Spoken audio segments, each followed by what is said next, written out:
This can be considered election fraud and probably will change the outcome for the 2028 elections. What's up, guys? Welcome back to Military Insider. Before we jump in, make sure you hit that like and hit that subscribe. Do you guys remember this, right? It's done.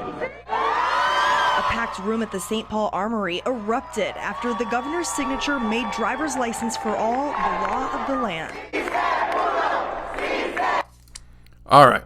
So that was Tim Walz back in 2023 when he signed into law the driver's license for all, allowing illegal aliens to obtain free government-issued photo IDs.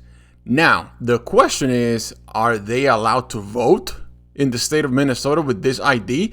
Because if you don't know, with the requirement for you to get the photo ID or driver license does not require you to have any type of immigration status. Okay, so now let's take a look at this. It says Governor Walz signs driver license for all bill into law. This was back in March 7, 2023, right? St. Paul, Minnesota Governor Tim Walz on Tuesday signed a bill into law that will allow residents to get driver license no matter their immigration status. Walz and Lieutenant Governor Peggy Flanagan arrived at the St. Paul Armory to a round of applause from supporters of the bill. Last month, the DFL-controlled Minnesota legislature passed the bill and sent it to Walz's desk. All right, so that's pretty much the actual law, right? Now, let's take a look at this. This was back in January as well. Would automatic voter registration allow non-citizens to vote?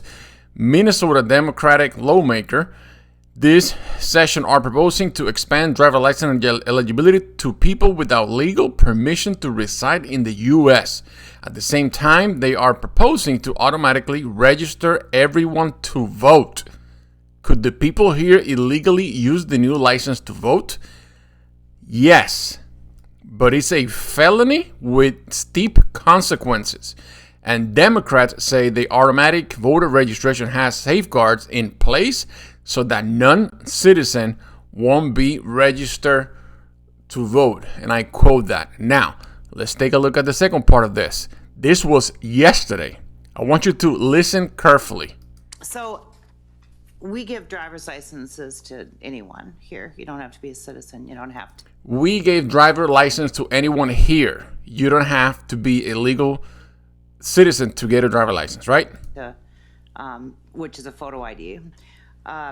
So if someone comes in, they register, they have the driver's license, but they have an incorrect social or no social or whatever. So then they become incomplete.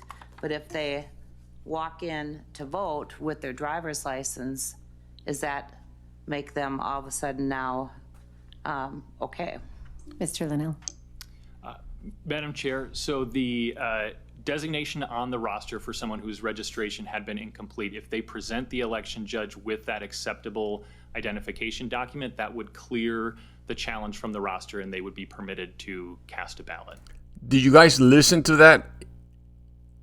You will get a photo ID, a United States identification photo ID, regardless of your immigration status.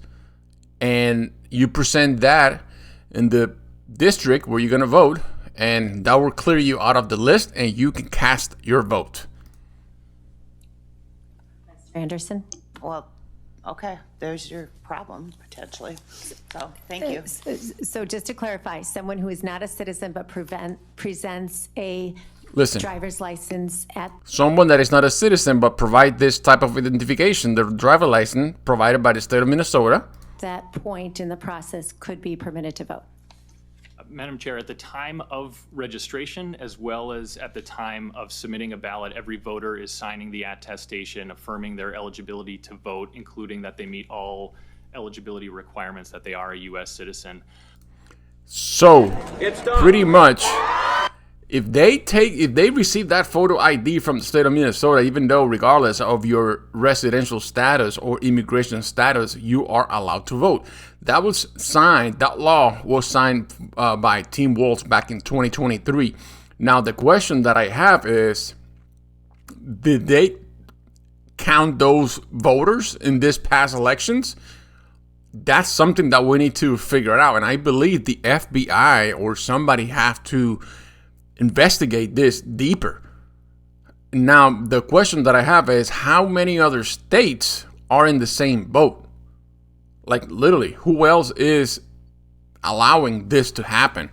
Now, let's take a look at this. This was yesterday as well. Let's listen to this. Today met to talk about how to prevent voter registration fraud. It follows a case where a Nevada couple pleaded guilty to filling out hundreds of fraudulent voter registration applications in 13 Minnesota counties. Richard Reeve was at the House Fraud Prevention Committee hearing. Well, more ideas than answers from this particular committee. You know, this began many, many months ago when local elections officials noticed some inconsistencies in some of these applications. The secretary. They found some inconsistencies in some of the applications. Why? Because they put wrong names and wrong information. The State's office, the FBI, and those local elections officials began investigating to find out what was happening. This was yesterday. That was the clip I showed you from X. This clip right here, this one at the bottom, that happened yesterday. So this is the full clip. The House committee had some pointed questions about the case. Federal court documents filed in June say Ronnie Williams and Lorraine Lee Combs filled out voter registration forms with fake names, addresses, date of birth, and fake names, addresses, and date of birth, social security numbers, and that an unnamed foundation paid for them. There doesn't seem to be a check when this group submitted the fraudulent applications. So I don't know where that breakdown comes in. The motive? Money. Prosecutors say the foundation paid Williams for each completed application. Wow, there's a lot of people involved on this. State lawmakers passed a law in 2023 banning that practice. This is not a case about fraudulent votes. And this is ultimately a case of the system working to detect these applications so they could be appropriately challenged and referred to law enforcement for prosecution. I mean, why are they talking about the applications when these guys in Minnesota are giving IDs to people that are not citizen and they automatically allowing them to vote? I don't understand. Conviction. But we wondered, what about now? DFL and GOP members of the committee disagree. Any new evidence of fraud at this point that you guys have been able to find? You know, we have not seen it, but I'm very concerned that the foundation in question gets their entire budget from state and federal grants. That to me is of concern, and that's something that I hope to talk to the Department of Health about and other departments that are their grantors. Is there any new evidence? All right, there's a lot into this. I mean, this report came out yesterday. It says just 3 weeks to election day and voter fraud and efforts to stop it were a big topic of discussion at the state capitol. The House Fraud Prevention and State Agency Oversight Policy Committee asking some pointed questions about the criminal case involving Ronnie Williams and Lorraine Lee Combs. Those two were the ones that filled out the application with the wrong name, last name, address, phone numbers. That's what they're talking about right there. Federal prosecutors say during the 21-22 election cycle, the Nevada couple filled out hundreds of fraudulent voter registrations applications in 13 Minnesota counties. All right, now let's take a look at this. This is the driver license for all. This is coming from DVS, the driver vehicle service in the state of Minnesota. So this is pretty much what they need to get a standard Minnesota ID card or driver license. Minnesotans must have show 2 documents. One must include their full name and date of birth, provide their home address in Minnesota, and pass the Class D written knowledge test and road skill test. I don't know, guys. I want you guys to let me know in the comments what you guys think about this, but my question is how many other states are involved in this, or they are practicing the same the same policies that they give driver license to everybody and they allow them to vote. I'm pretty sure California probably is one of them. But I want you to let me know in the comments. Make sure you hit that like, hit that subscribe. It really helps the channel out. Thank you so much for your support, and we'll see you on the next one. Stay safe.